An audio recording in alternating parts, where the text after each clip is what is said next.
বনি ইসরাইল কওমের একজন লোক সারা জীবন গুনাহ করছে, সারা জীবন গুনাহ করছে।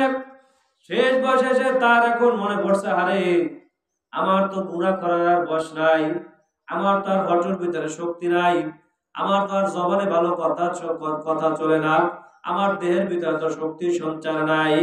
এখন আমার তওবা করা দরকার। যাই একজন আলেমের কাছে গিয়া তওবা করি। আল্লাহ রাসূল বলেন, প্রতিমধ্যে যখন বনি ইসরাইল কওমের লোকটা যখন প্রতিমধ্যে গেছেন, যাওয়ার সাথে সাথে লোকটার মৃত্যু হয়ে গেছে। মৃত্যু যখন এসে গেছে, আযরাইল যখন তার জান কবজ করছে, দুই দল ফেরেশতা আসছে। একদল ফেরেশতা আসছে তার রূহটাকে জাহান্নামে নিয়ে যাওয়ার জন্য, আর একদল ফেরেশতা আসছে তার রূহকে জান্নাতের দিকে নিয়ে যাওয়ার জন্য। এখন জাহান্নামের ফেরেশতারা বলে, জান্নাতের ফেরেশতারা বলে রূহ আমরা পাবো, কারণ ওই আল্লাহর বান্দা তওবা করার জন্য রওনা করছে, এই জন্য সে তো ভালো হওয়া নিয়ত করছে, এই জন্য রূহ আমরা পাবো। আর একদল জাহান্নামী ফেরেশতা বলে দ্রুত তোমরা পাবা না, কারণ ব্যক্তি এখন পর্যন্ত তওবা করতেই পারে নাই, আলেমের বাড়িও যাইতে পারে নাই, তওবাও করতে পারে নাই, অতএব আমরা এই রূহ আমরা পাবো, আমরা তার রূহ নিয়ে যাব জাহান্নামে। দুই গ্রুপে লাগাইছে ঝগড়া। এবার সমাধান নেওয়ার জন্য তারা কোনো এক আলেমের কাছে গেছে, সমাধান নেওয়ার জন্য কোনো এক আলেমের কাছে গেছে। যে আলেমের কাছে গেছে, আলেম বলতেছেন, সমাধান দিতেছেন।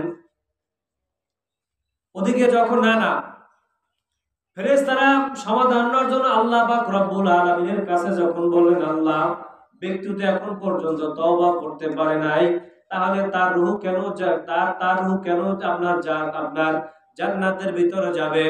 আর জাহান্নামের ফেরেশতারা বললে এখন পর্যন্ত তওবা করতে পারে নাই, তাহলে তার রূহ কেন জান্নাতের মধ্যে যাবে? আল্লাহ পাক ডাক দিয়ে বলে, ও ফেরেশতারা, এই যে বান্দা যখন তওবা করার জন্য রওনা করছে, তার প্রতিমধ্যেই মাপ দাও আলেমের বাড়ি কাছে না তার বাড়ি কাছে। যদি আলেমের বাড়ি কাছে হয় তাহলে রূহ পাবে আপনার জান্নাতের ফেরেশতারা, আর আলেমের বাড়ি যদি তার বাড়ি থেকে দূরে হয় তাহলে রূহ পাবে জাহান্নামের ফেরেশতারা। জাহান্নামের ফেরেশতারা আল্লাহ পাক রব্বুল আলামিন ওদিকে মাটির হুকুম দিয়া দিছে। আল্লাহ পাক তো জানেন বান্দা কেবল ঘর থেকে বের হইছে, তওবা করতে পারে নাই, আলেমের বাড়ি অনেক দূরে, আলেমের বাড়ি অনেক দূরে। আল্লাহ পাক রব্বুল আলামিন মাটিকে ডাক দিল, ও মাটি, তোরে সৃষ্টি করছে আমি কোন বলার সাথে সাথে সৃষ্টি হয়ে গেছো, ভাইয়া কোন বলার কোনো প্রয়োজন হয় নাই। আল্লাহ পাক রব্বুল আলামিন বলেন, ইন্নামা আমরুহু ইযা আরাদা শাইআন আয়াকুলা লাহু কুন ফায়াকুন, ফাসুবহানাল্লাযী বিয়াদিহি মালাকুতু কুল্লি শাইইন ওয়া ইলাইহি তুরজাউন। আল্লাহ পাক বলেন, আমি কোনো কিছু যদি বানানোর জন্য ইরাদা করি, ইচ্ছা করি, কোন বলি সাথে সাথে হয়ে যায়, ভাইয়া কোন আর বলা লাগে না, সেকেন্ডের আগে হয়ে যায়। অতএব মাটি তোমাকে আমি বানাইছি, অতএব ফেরেশতা আমার বান্দা যখন তওবা করার জন্য রওনা করছে, মাটি তুমি কাটো হয়ে যাও, আলেমের বাড়ি কাছে হয়ে যাও, আর তার বাড়ি থেকে দূর হয়ে যাও। যখন দুই ফেরেশতারা যখন মাটি যখন মাপ দিছে, জায়গা যখন মাপ দিছে, আলেমের বাড়ি কাছে হয়ে গেছে, আর তার বাড়ি থেকে আলেমের বাড়ি দূরে হয়ে গেছে। আপনার আলেমের বাড়ি কাছে হয়ে গেছে, তার বাড়ি দূরে হয়ে গেছে। সুবহানাল্লাহ বলেন। নেক আমল করার জন্য হাদিসের মধ্যে আছে, নেক আমল করার জন্য বান্দা যখন নিয়ত করে, সাথে সাথে তার নেক আমল নামায় নেক লেখা হয়। আর বান্দা গুনার কাজে নিয়ত করছে, গুনার কাজ লেখা হয় না যতক্ষণ পর্যন্ত গুনার কাজ না করে। আর নেক আমল যদি একবার করে, ওই যে নিয়ত করছে, 10টা নেকি দেওয়া হয়, 10টা রহমত দেওয়া হয়। আর গুনাহ একটা করলেই একটাই লেখা হয়। তাহলে আল্লাহ আমাদের প্রতি রহমত করছে না? কথা বলে রহমত করছে না? এই জন্য আল্লাহ বলছে, লা তাকনাতু মির রাহমাতিল্লাহ, ও বান্দা আমার রহমত থেকে নৈরাশ হইয়া যাও না। সব সময় তুমি মনে করতেছ আল্লাহ অনেক দূরে, আল্লাহ তো দূরে না, আল্লাহ আমার অনেক কাছে, আল্লাহ আমার অনেক কাছে। মান আরাফা নাফসাহু ফাকাদ আরাফা রাব্বাহু, যে বান্দা বান্দি মান আরাফা রাব্বাহু মান আরাফা নাফসাহু ফাকাদ আরাফা রাব্বাহ, যে নিজেকে চেনার জন্য আল্লাহর কাছে সাধনা করে নিজেকে চিনতে চায়, আল্লাহকে চিনতে চায়, তাহলে যেন সে নিজেকে চেনে। আমি আল্লাহ তো তোমাদের মধ্যেই হাজির আছি, ওয়া মাআকুম আইনামা কুনতুম। আল্লাহ বলে দূরে যাওয়া লাগবে না। আল্লাহ পাক রব্বুল আলামিন বলেন দূরে যাওয়া লাগবে না। অনেক অনেক বুজুর্গর জীবনের ভিতরে শুনছি, তারা বরাতের রাত্র আসলেই বসতো, যে বরাতের রাত্র আসতো। অনেক আলেমদের কথা শুনছি আমার বাংলাদেশের, তারা বলে দিতে পারতো আজকে রাত্রে বরাত হবে। লোকজন জিজ্ঞাসা করলো, হুজুর আপনি কিভাবে বলতেন আজকে বরাত হবে? বলে প্রতি বছর যখন বরাত আসে, রাত্র যখন গভীর হয়ে যায়, কারণ আল্লাহ পাক রব্বুল আলামিনের অসংখ্য ফেরেশতারা দুনিয়ার মধ্যে আগমন করতে থাকেন, আগমন করতে থাকেন। কোন জায়গায় কারা ইবাদতে রাত কাটায় দেয়, আল্লাহ পাক বলেন বরাতের রাত্রে তুমি কি করবা? বরাতের সময় তুমি কি করবা? হালুয়া রুটি খাবা না, হালুয়া রুটি খাবা না, ভালোবাসা দিবস পালন করবা না, সারা রাত্র তুমি রোজা রাখবা। আপনার রাতের বেলায় তুমি ইবাদত করবা, আর দিনের বেলায় তুমি অন্বেষণ করবা, ধর্মঘট করবা, যেরকম শিক্ষকেরা করছিল। পরে সারাদিন আমি রোজা না খাইয়ে রোজা রাখছি, সন্ধ্যাবেলায় বলবো আল্লাহ আমার গুনাহ যদি আপনার মাফ না করেন, আমি আর মোনাজাত না পারবো না।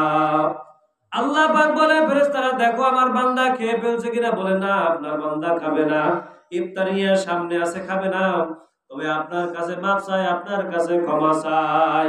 আল্লাহ পাক বলে আমার কাছে যখন রাতের বেলায় যখন নামাজ পড়ে, দিনের বেলায় যখন রোজা রেখে অন্বেষণ করে আমার কাছে ক্ষমা চাই, তোমরা সাক্ষী থাকো আমার বান্দা থেকে আমি সবাইকে ক্ষমা করে দিলাম। সুবহানাল্লাহ। আল্লাহ পাক ক্ষমা করে দেন। এখন এই ক্ষমা বাদ দিয়া রাতের বেলা যদি আপনি খাওয়া নিয়ে ব্যস্ত থাকেন, তাহলে আপনি আল্লাহর কাছে চাইলেন কি? আর ক্ষমা আল্লাহ করবে কি? আল্লাহ শিক্ষা দেবে রাতের বেলা ইবাদত করবা, দিনের বেলা রোজা রেখে উপবাস করবা, আমার কাছে তওবা ইস্তেগফার করবা, ইফতারি নিয়ে দোয়া করবা, আমি আল্লাহ তোমাদের দোয়া কবুল করব। সুবহানাল্লাহ বলেন। দেখেন আল্লাহ পাক রব্বুল আলামিন রাসূল সাল্লাল্লাহু আলাইহি ওয়াসাল্লাম হাদিসে কি শিক্ষা দেয় আমাদেরকে, এর থেকে আমরা অনেক দূরে। এজন্য বরাত প্রতি বছরই আসে, প্রতি বছর মানুষের ভাগ্য নির্ধারণ করা হয় এই সবে বরাতের রাত্রে। কাজে এ রাত্রে অযথা সময় না দিয়ে, অযথা কথা না বলে। আবার আমাদের যে একটা রেওয়াজ আছে যে এই রাতে আসলে ও আপনি কিভাবে গোসল করে আসতে হয়, আসলে এরকম কথা নাই হাদিসের ভিতরে। আপনি ওযু করলেই তো পবিত্র হয়ে যায় মানুষ, পবিত্র হয় না? যদি মানুষ আপনার জুনুব থাকে, অপবিত্র থাকে, মানে নাপাক থাকে, তাহলে ওযু করলেই তো পবিত্র হয়ে যায়, একমাত্র ফরজ গোসল ছাড়া। এখানে তো আপনার হয়তো কারা বলছে এরকম কোনো কথা হাদিসে পাওয়া যায় না যে গোসল করে আসতে হবে। আবার কি বলে যে গোসলের ফোঁটায় ফোঁটায় নাকি, এরকম কথা আমরা শুনছি না? এটা সম্পূর্ণ হাদিস বিরোধী কথা, এগুলো এসব কথা হাদিসের ভিতরে নাই। আপনি আল্লাহর কাছে ক্ষমা চাইবেন, আল্লাহর কাছে মাফ চাইবেন, আল্লাহ ক্ষমা করে দিবেন। কিন্তু আপনি আল্লাহর কাছে ক্ষমা না চাইলে মাফ করবে আল্লাহ? হ্যাঁ, আল্লাহ কি কি ঠেকা বলেন? তারপর আল্লাহ কত যে রহমান, আল্লাহ কত যে দয়াবান। আল্লাহ এই জন্য বলছে ইমাম আবু বকর, মান আরাফা নাফসাহু ফাকাদ আরাফা রাব্বাহু, যে নিজেকে চিনতে পারলো সে তার রবকেই চিনতে পারলো। রবকে চিনতে হলে আগে নিজেকে চিনতে হবে, নিজেকে নিয়ে গবেষণা করতে হবে। আল্লাহ পাক আমার নখগুলো কত সুন্দর করে বানাইছেন, আমার মাথার ভিতরে চুল কত সুন্দর করে দিয়েছেন। যাদের চুল নেই কেমন দেখায়? ভালো দেখায়? কথা বলে ভালো দেখায়? এই কান যদি দিয়ে তো আপনার নাক যদি তোর পিছনে, আর যদি চেয়ারের সামনে থাকতো কেমন দেখাইতো? আল্লাহ একটা পরিপূর্ণ মানুষ,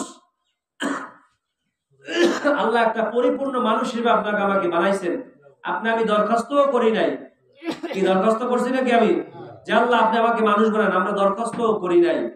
কিন্তু আল্লাহ পাক মেহেরবানি করে মানুষকে বেশি কবুল করেছেন, মুসলমান জাতিতে পরিণত করেছেন, বিশ্বনবী মুহাম্মদ সাল্লাল্লাহু আলাইহি ওয়াসাল্লামের উম্মত হিসেবে কবুল করছেন।